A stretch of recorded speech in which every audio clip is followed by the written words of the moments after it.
but it is a science of the extreme cold, thus my nickname, Mr. Freeze. Before I start horsing around, I always like to give you a chance to see what I'm working with. We sometimes refer to this stuff as liquid air, but technically there's only a portion of the air. This is liquid nitrogen.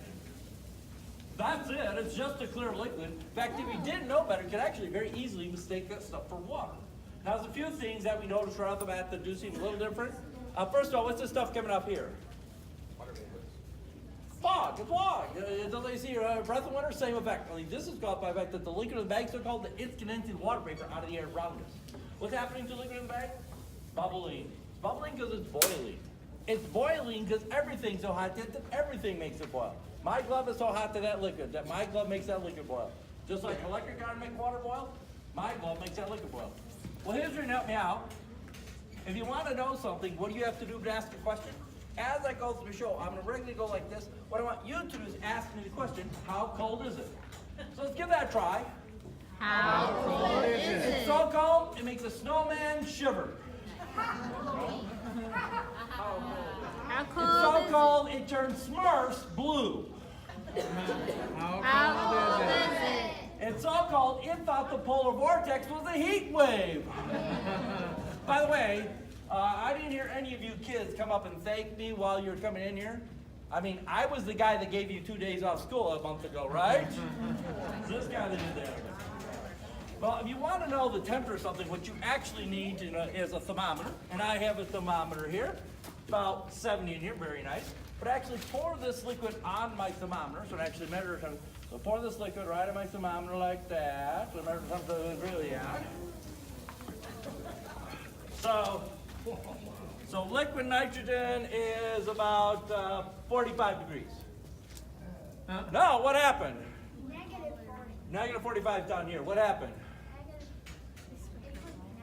I didn't break my thermometer. The thermometer's working just fine. What it's actually measuring is minus 320 degrees. That's how cold this liquid is in these containers. And because it is so cold, it has a very powerful effect on lots of things. Now, one of the first things that we noticed was that the liquid was boiling. When you boil water, you get steam.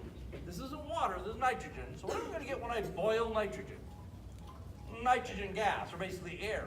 So I put a little in a bag, seal the bag up. What will happen is that bag will fill with nitrogen gas caused by the liquid side, expand and inflate in that bag. See, it makes lots of gas when there's a little bit of liquid. So that's a demonstration of how much gas. Okay. I guess this bag really wasn't big enough for this job, so I'm probably going to need a bigger bag here. Actually, before I continue, I am going to need a little help with some math. So I'm going to give everybody a little mental math exercise. It's a very simple problem. Should be able to figure this out real easily. Now, I need to know how many seconds there are. Okay, seconds in a year. Second? A lot. No, it's really easy. It's 12. Yeah, January 2nd, February 2nd, March 2nd, April 2nd. Oh, you thought about those other seconds. Oh, no. I thought you was leave here and that's for no good reason. Okay, so I have a bigger bag here. Now, one of the things they could be doing as I do this demonstration, a little scientific investigation. That investigation is what we call the expansion ratio. Basically, how much gas you get from a given amount of liquid. If I start with, say, 1 cup of liquid, how many cups of gas will you get? Well, the way to find out, of course, is you take 1 cup of liquid, you put it in your bag, you seal your bag up, and you'll see how many cups of gas you get for each 1 cup of liquid. Now, this is a good-sized bag, hold lots of cups of gas. Kind of use the table here as a hot plate, warming it up for me here. So, what do you think? Is that bag going to be big enough to hold 1 cup of liquid compared to gas? Yes? No? What do you think? No. So, tell me, what do you do when you have a little scientific setback? Do you give up? Do you quit? No! You buy a bigger bag! So I have a bigger bag here, and I repeat my experiment. Start with 1 cup of liquid again into the bag. Now, the good thing about this bag is that I know this bag is in fact a 45-gallon trash bag. This bag here holds 45 gallons. But wait a second, I don't need to know how many gallons of gas I get. I need to know how many cups, because I'm going to make a ratio of cups to cups. So I guess I need to know how many cups are in 45 gallons. I guess first I need to know how many cups are in 1 gallon. So how many cups are in a gallon?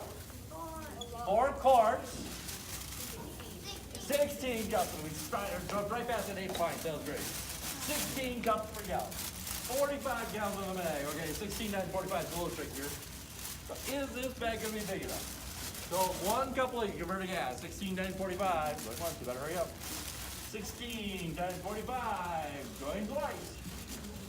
And the question, is this bag big enough? So 1 cup of liquid converted to gas, and the answer is yeah. In fact, this bag is just big enough. So 1 cup of liquid converted to gas. For actual numbers, for each 1 cup of liquid nitrogen, I get 700 cups of gas. By the way, 16 times 45 is 720, so this bag is just big. Why doesn't that bag float? See, it's not helium that's lying in there. It's nitrogen, which is air. So this is like a big beach ball, not like helium. Now that's fine, but the truth is that's not very convenient. It'd be much better if I, actually had a container I could hold it in. Because I am kind of the clumsy sort here. I didn't make sure I put a cork on that so I don't spill any of it.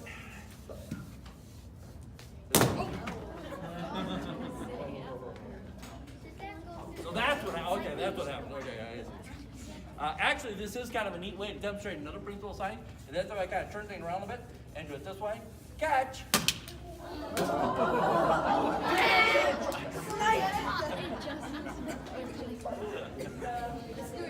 So, what principle of science was I trying to demonstrate there?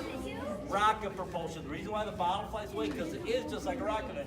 But the truth is, that's still really not what we do. What we really do is this. What happened in this case? The bottle blows up. Yeah, in fact, I know somebody affirmed that when they did this demonstration and the bottle blew up, it broke his nose. Good seats in front, right? Wait, why would somebody knowing the bottle's going to blow up be standing here holding it? See, one thing about working in science is understanding how to handle things safely. So I didn't prevent this bottle from blowing up. You poke a hole in it. Bazinga. At the end of the demonstration, I'll actually be detonating one of these bottles, so see how powerful it really is. It is quite dramatic. Okay, we investigated the gas expanding. Now we're going to investigate what happens to introduce the gas into it. What's going to happen to a balloon? It's going to pop, it's going to freeze. We'll find out, put it in here, see what happens. Oh, this is quite interesting, yeah. It's going to change color. Oh, I'm sorry, no, it's going to change shape. Okay, wait a second, there seems to be a problem here. Is that? No, that's not it. Okay, is it this? No, that, no, definitely not. How about, no, okay, that, no. How about, nope, not that one either. Is it, no, not that. Is it this one? No, okay, okay. How about, oh, no, that's definitely not it. Is this one? No, okay.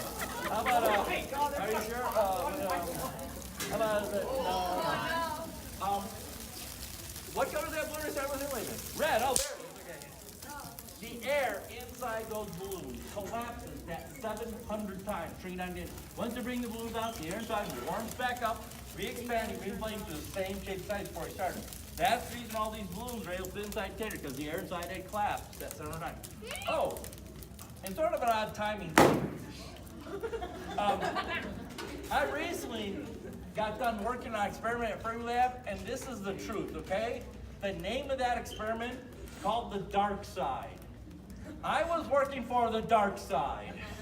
It's actually Cryogenic at Keller in Italy. If you want to Google that, you need to Google dark side 50, otherwise you'll never find it in a million years. But when I was asked to join that experiment, I was told it was going to require some long hours, some weekends. And I said, okay, if I join your experiment, what do I get out of it? You know what they said? They said they'd give me a lightsaber. I was expecting something other than a very, very light saber. By the way, I don't think these are very dangerous. I know a big deal in the movie is you can't hurt anybody with this thing, right? By the way, this is very good for something. It's very good at making cold cuts.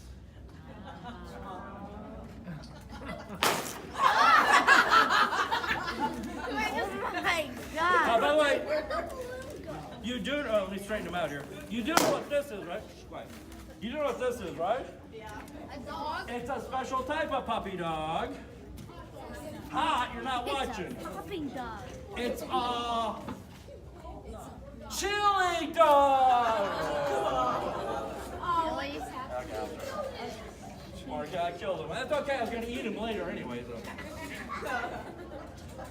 Actually, I was going to use this balloon. Oh, it doesn't fit. Oh, wait a second. What if I help it along? As the air inside that balloon cools down. Remember from the movie right now, she's saying, Dorothy, you wicked little girl.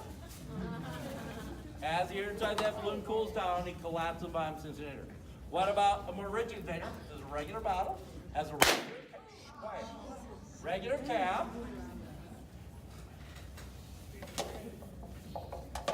Similar result. How about an even more rigid container? This is an empty can. I sealed the top with tape, so now basically it's just an aluminum balloon. Now, one of the things that's interesting about this, what happened? What happened to the balloon when I brought it back out? And the red one's gone. What happened to the balloon when I brought it back out? It reinflated, came back exact same shape and size. Plastic bottle, I have one in my hands here, warming it up. Plastic bottle, comes back. Aluminum can does not. There's a reason for that. Some materials are permanently affected by the cold temperature. In this case, aluminum actually becomes a stronger metal. It's actually called cryo treatment. Very standard in the machine industry nowadays to cryo treat different metals or things to make them better in certain applications. So if you ever see on a product cryo treated, that's basically what they did is they dipped in a knife to make it stronger, more practical. You'll notice when I'm working up here, it does kind of look like I'm reaching in these containers. And I can actually see with liquid-side containers, I have different things for different jobs. I have these blue gloves. These are special cryo handling gloves designed to handle extremely cold things. I have the tongs, very good for like taking balloons in and out of the nitrogen here. But you think the hazard of this stuff is that you wouldn't want it to get on your skin. See, there's some type of protective gear to protect your skin from contact. Now this black glove, this is a special glove. It's kind of expensive because it has been guaranteed tested liquid type. So no liquid can get through this glove onto my hand. So this goes perfectly like, reach in and grab something. Is this a bad idea? Yeah. Like, what's going to happen? Like, finger's just going to bust off? No,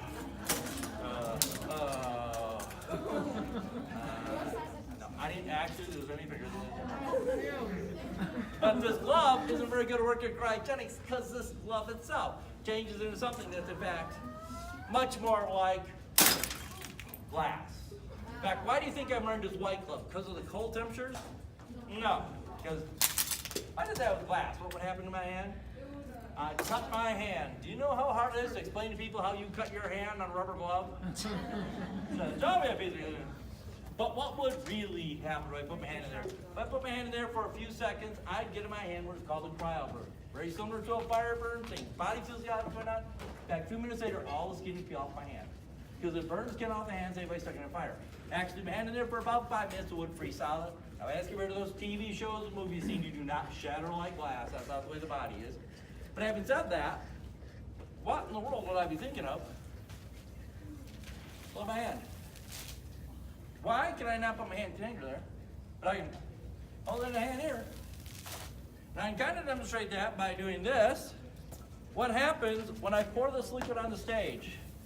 It goes running across the stage. Reason it's running across the stage that way is the same reason why I can hold it in my hand. See, if I was using a different liquid, let's say I was using water, and poured water on my hand, what would my hand get? What would the floor get? Hand's not wet. The floor is not wet. So what happened here? That liquid did not touch the floor, did not touch my hand. My hand floor is so hot that that's boiling before it reaches the surface, forming a layer of gas. In case the floor is making a layer of nitrogen gas, it is right on top, kind of like making air very high. In case my skin, it's not contact with my skin to transfer the cold temperature. See, the real hazard of nitrogen is not your skin. The real hazard is in something that can actually absorb a liquid. This cloth is wet with nitrogen. If that cloth gets your skin, it transfer the cold temperature and give you a burn. You ever go to a doctor and get a wart burned up, let's use a cotton swab. We use it to transfer that cold temperature and kill whatever we're trying to get rid of. Quite often, by the way, a little quick background information. Free Lab allows me a couple of days on a work schedule to go to area, do the schools, and do this demonstration to promote science in the classroom. That's the reason I'm Mr. Freeze. But I quite often get asked whenever I do a demonstration at school, can I do that? And if you don't know, when I do that, I'm very careful not to take it and toss it on myself or toss it on somebody else. So the only way I can actually teach somebody how to handle liquid nitrogen is what? is if everybody in the area is naked. See, if you weren't wearing any clothing, that would be a perfectly safe demonstration, right? Oh, wait a second. There's something else on your body absorbs liquid, isn't there? Hair, yeah. See what happened to me? No, there's nothing to do with what we're going to do now. This is pretty neat stuff. This here is a 4-liter dewar, 4LD. Now, 4 liters about, how about you in U.S. terms? About a gallon of liquid nitrogen. So how much do you think a gallon of liquid nitrogen costs? Is it like, $5 a gallon? $10 a gallon? 20?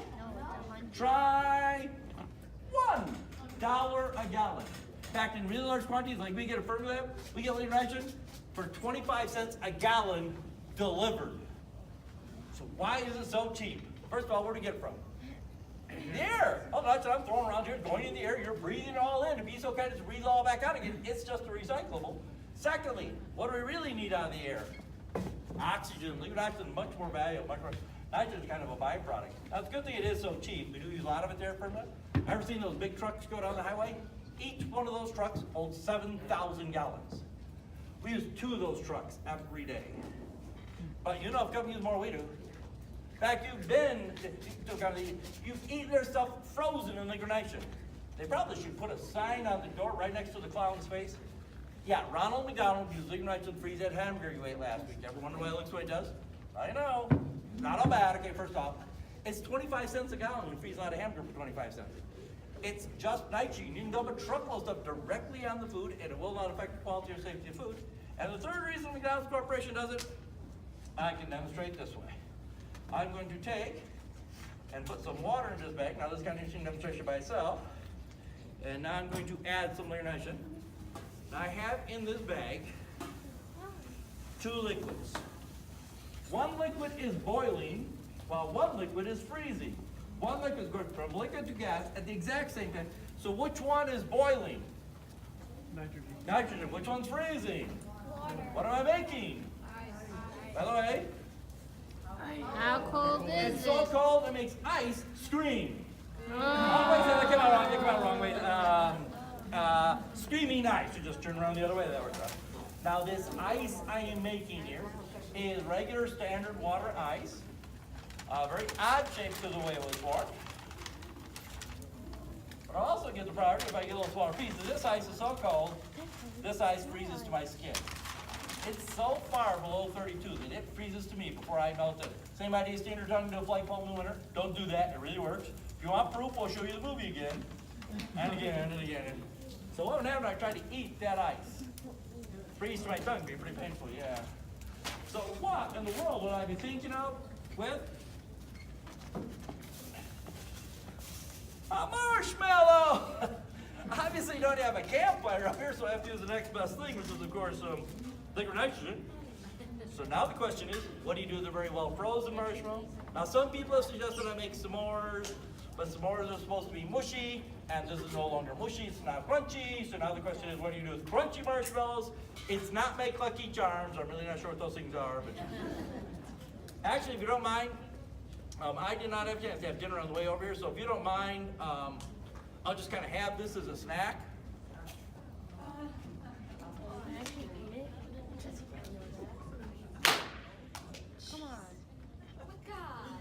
I'm sorry. I should not be smoking in front of you kids. Well, that was smoking, that was fogging. It's okay to fog. But wait a second. Why was I eating the marshmallow? One thing about marshmallows that most people don't realize is marshmallows are actually extremely good insulators.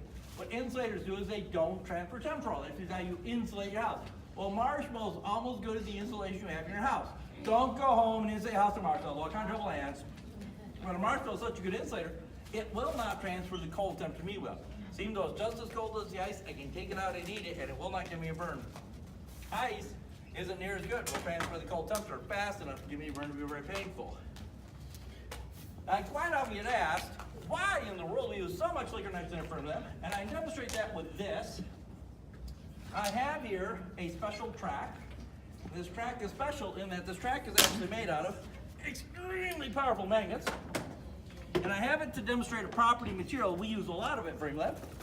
And that property is what we call superconductivity. Now some materials, get back in there, when they get extremely cold, become what we call superconductors, or perfect electrical conductors. Now most of those actually operate at -450. But a few very special ones actually operate at -320. We actually call them high temperature superconductors. This little can has some of that material in it. And right now, it has no magnetic properties at all. But once that can gets cooled down to cryogenic temperatures, it will become a superconductor. And when you put a superconductor in a magnetic field, you get what is called the Meissner effect, which is related to Lenz's law. Oh, I almost forgot. It's so called it gives goosebumps to a penguin. What? It's so called it gives a slushy brain freeze. How cold is It's it? so called it gives you brain freeze just thinking about it. Now that my little can there has been cooled down to cryogenic temperatures, it will become a superconductor. And when you put a superconductor in the magnetic field, you get what is called the Meissner effect. And that is, it does not want to change its magnetic potential at all. Or in this case, what that means is that once my can gets fully cold, which is pretty close there, there we go, over there. Yeah, a little more. There. Come on, a little more. There. It'll float on that here. There we go. It'll float on that magnetic field. Now this is a demonstration of magnetic levitation, the Meissner effect, and high temperature superconductors. As you see, it goes very quickly and has no problem following track. The other things I noticed, not only does it work this way, but it also works this way. So not only right side up, but upside down. So that's a demonstration of magnetic levitation, the Meissner effect, and high temperature superconductor. By the way, that also proves you can have a magnetic left train in Australia and it won't fall off, in case you're wondering. Okay. Any questions before it causes more damage and destruction up here? I have a question. Why could you eat that marshmallow, but you couldn't eat the piece of ice? Would the marshmallow burn your mouth also? The marshmallows are good insulators, and therefore they can't transfer that cold temperature. Even though it's just as cold as the ice, it cannot transfer that temperature fast enough to give me a burn. So therefore, even though it is just as cold, I can take it out and eat it, and it will not give me a burn. I can take it out of the marshmallow out, hold it in my hands, it doesn't freeze to my fingers, because it can't transfer that cold temperature and freeze my skin. Ice is not near as good. It will transfer the cold temperature fast enough to give me a burn. Any other questions? Okay, next thing we're going to do a little experiment. We're going to do a little background demonstration first. I have here a racquetball, a tennis ball. You can actually hear something quite unique in this setting if you listen carefully. Racquetball. Not that much. Tennis ball. That popping sound you heard was actually thunder. Thunder. How could that be thunder? What thunder is a sonic boom caused by air expanding faster at speed of sound. In case of a lightning bolt, it's the heat of a lightning bolt causing air to expand so fast. In this case, the cloth coming in the tennis ball causes the nitrogen to expand so fast to exceed the speed of sound expansion, causing a sonic boom to hear thunder. Now I do this kind of a background demonstration, but it's kind of interesting by itself. Ever wonder why certain sports don't catch on really big in certain parts of the world? This is a good example. Racquetball in Alaska, not a good idea. I don't recommend it. If you get hit by that, you're probably going to be sorry. The Alaska Open, not one of those big tournaments, so the old tennis circuit out there anytime soon. Hit by that tennis ball. Actually, in Alaska, they do not call it tennis. You know what they call it? Dodgeball. Hit by that ball, you're out. You're going to die. Now, I do that as kind of a background demonstration. And whenever you're doing a science experiment, what you're actually trying to do is answer a question. So in our case, our question is, what do you think is going to happen to that ball? Now, before you do your experiment, you come up with your hypothesis, your educated guess. In our case, we can look at similar examples. We did a balloon. What happened to the balloon? Collapsed and came back. We did a racquetball, tennis ball. What happened to them?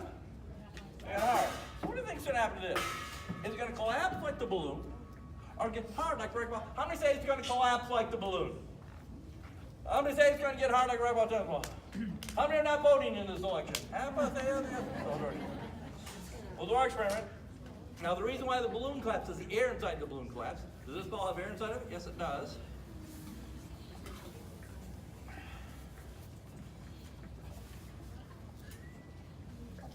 Oh, it didn't collapse. It's going to hard like a racquetball, tennis ball. Okay. But what happened to the air inside that ball? Does it still collapse? Yes, it did. It had to because it got cold. It had to collapse.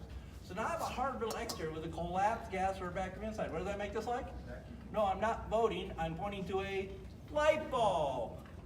Tell me, what happens to light bulbs when you hit them? They explode. Reason why that bulb explodes that way, because it is just like a light bulb. When you hit it, it explodes into 1,000 pieces all over the place. Okay. This next one is for you ladies. No, I'm not giving out flowers. But you ladies should know the connection between flowers and cryogenics, and it's something about flowers. They smell nice. If you want to smell the trees and flowers, you take a flower vase and rub it on your cheeks, give you rosy red cheeks. Well, we started with a red rose, right? But wait a second. Where do you get that pretty flowery smell? Perfume. But how do you get that pretty flowery smell into the perfume? They do it this way. By cryogenically freezing the flower, all the fragrance gets locked into the petals. Then the flowers can be taken out, the petals can be crushed, and the fragrance processed into perfume. Most flower-based perfumes use cryogenics to process the fragrance out of the petals. Oh, by the way, How cold is it's it? as cold as the heart of a guy that would do that to a flower. Oh, that's me, I'm sorry. Okay, I think you're ready for this. Cannon. Actually, if you could just wait a second. I'm a little thirsty, if you don't mind. I'm going to drink of my pop here. Oh, you know what? My pop's warm. I don't like warm pop. Oh, wait a minute. I got this. See, you know what I can do? I can take and put some of my liquid stuff right in this little thermos here. That. Then I'll take my pop. I forgot. Oh no, I can't see. I don't even. Oh no, I lost my cap. Oh. Let's see if there's one over here. Oh, here we go. Here we go. This is good. I got the cap there. Okay. So put the cap on it. I can actually smell the flower. In just a couple of seconds, I will have a nice cold. This will be great because it's only going to take a couple seconds for that to get nice and cold. So this will be great. So I can. Oh, it's the one without. Oh.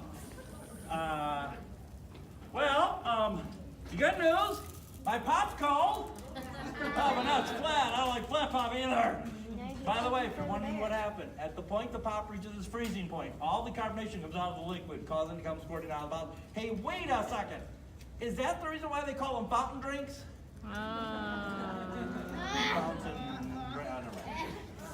Okay. Let me explain what's going to happen here. And we're going to have that poor guy in front of them, I know.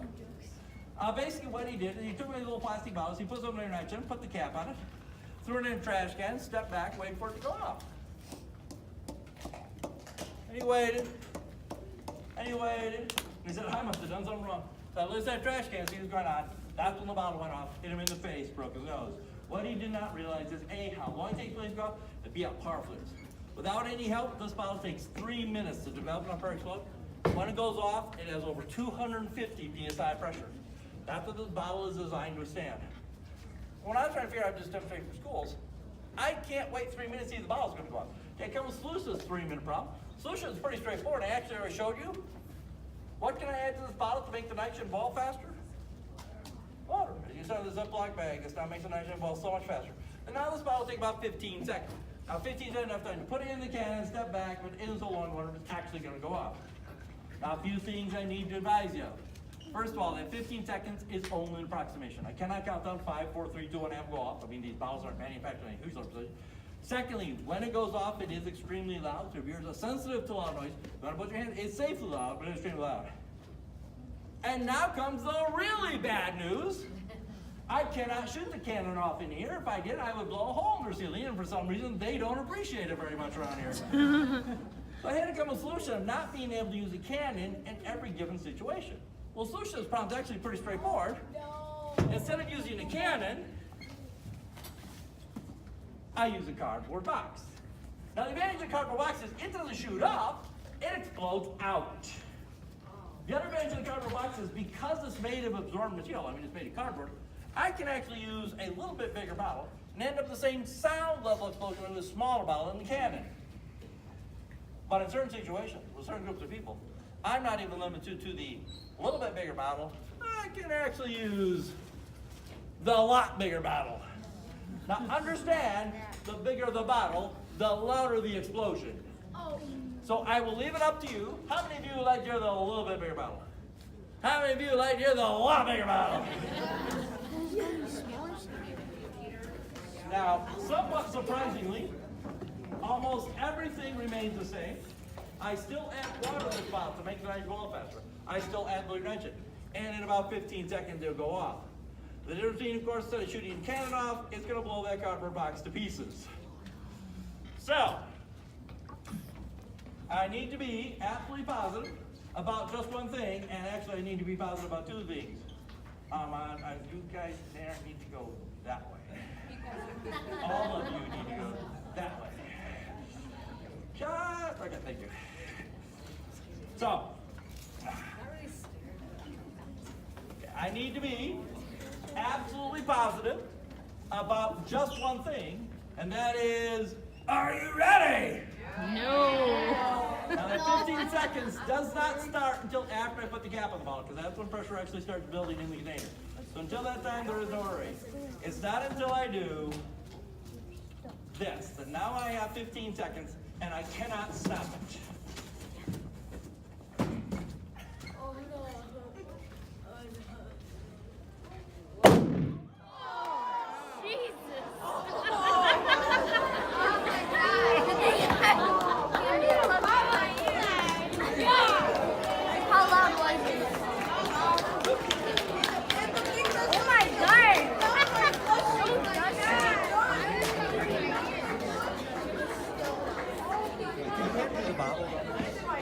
What's left of the bottle. This is all that's left of that porta potty gave his life for his demonstration. As he does survive it all. I'm not sure where the rest of it went. It's kind of had a tendency to disappear sometimes, and probably out there someplace. Okay, I have one more. Oh, here it is. I have one more demonstration to do, and thank goodness this one is not loud. But the reason I do this particular demonstration is that I cannot legally transport the liquid nitrogen that's in these open containers. It is too dangerous to transport liquid nitrogen this way. So I have to do something to get rid of all this nitrogen. Well, I came up with a solution to this problem, kind of a neat little demonstration by myself. Actually, could I have a volunteer from the audience?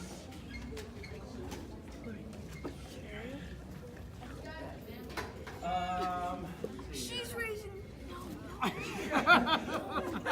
Is the girl the Harvard trip there? You want it? You want it?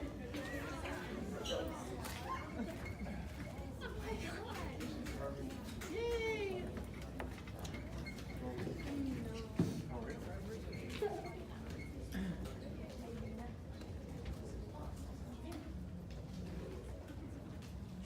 Okay, this is Irina. She's going to help me out here.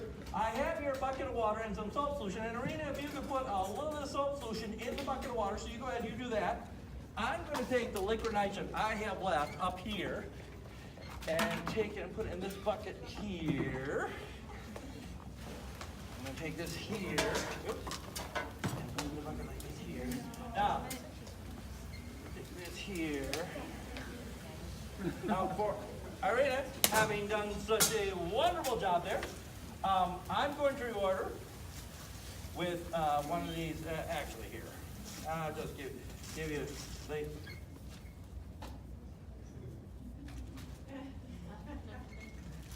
I was going to order for doing such a wonderful job with these very nice flowers.